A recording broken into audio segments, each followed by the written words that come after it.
Lunes 4 de noviembre, lección número 6. Una nueva concepción acerca del Mesías. Leamos Juan 1, 32 al 36 para responder la pregunta. ¿Qué dice Juan el Bautista de Jesús que la gente no esperaba oír acerca del tan anhelado Mesías? Él dice algo que ninguno se esperaba, que nadie se esperaba. Dice en Juan 1:36, y mirando a Jesús que andaba por allí, dijo: He aquí el Cordero de Dios. Pero ¿cómo es esto posible? ¿La gente esperaba a un Cordero? Es decir, a Jesús como el Cordero de Dios. En ninguna manera. Tenían otra mentalidad. Los judíos esperaban la venida de un Mesías que los liberara del dominio de Roma. Sometidos a una larga opresión, creían que el Mesías no solo derrocaría a Roma, sino además los convertiría en una nación grande y poderosa. Es decir, aquí ellos estaban esperando realmente no lo espiritual, estaban esperando quizá lo político, quizá lo material. Querían una nación grande y poderosa.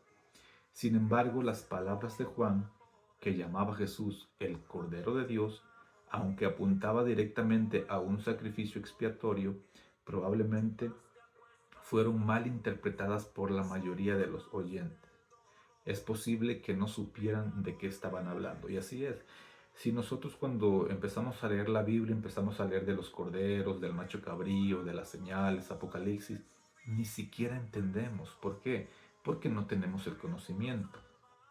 Por eso Juan quiso con su evangelio cambiar la idea que tenían del Mesías, para que reconocieran en Jesús el cumplimiento de las profecías acerca del rey que vendría y de su misión. Es decir, cuando nosotros nos vamos a bautizar, ¿no es cierto? Estudiamos la fe de Jesús para tener conocimiento, para conocerlo, para saber quién es, para saber acerca del sábado, acerca del pecado, acerca de la muerte, acerca del bautismo, para estar preparados. Esto es lo que Juan venía haciendo.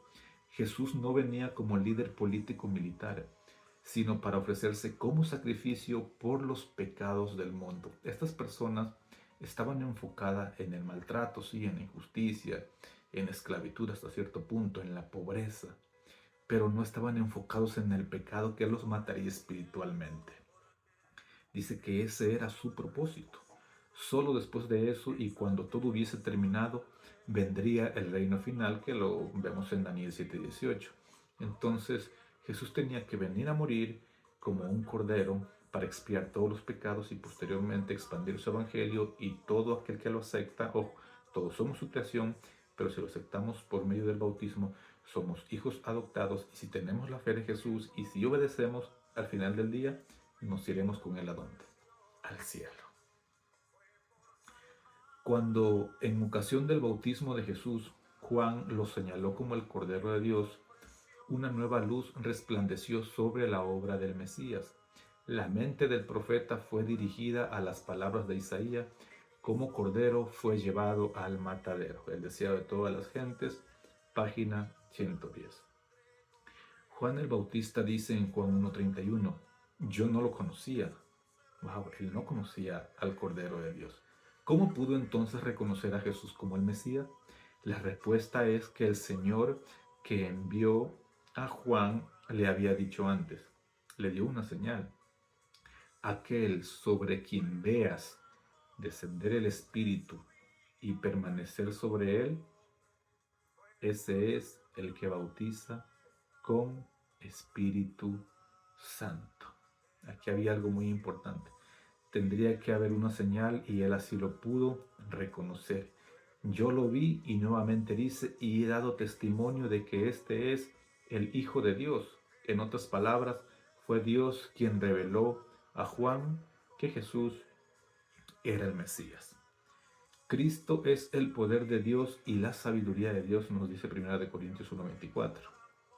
El conocimiento de que Jesús es el Cristo proviene de Dios mismo mediante el poder de convicción que produce su Espíritu. Wow. Por esto es importante que nosotros estudiemos la Biblia. Por eso es importante que nosotros sepamos de dónde venimos, quiénes somos, cuáles son nuestras raíces y por qué creemos en lo que creemos. Este tema aparece con frecuencia en Juan. La salvación no proviene de la filosofía mundana, la ciencia o la educación superior, cuidado con eso. Solo llega de parte de Dios a los corazones que responden con fe y obedecen a Jesús. Tenemos una pregunta: ¿cómo podríamos conocer la verdad acerca de Jesús con nuestro sacrificio expiatorio si no nos fuera revelada? Creo que igual estaríamos esperando a alguien que viniera a quitarnos las enfermedades, a darnos una buena casa, que ya no pasemos hambre, que ya no haya injusticia, y nos olvidaríamos de nuestros pecados. ¿Por qué entonces es tan crucial conocer la Biblia y lo que enseña acerca de Jesús?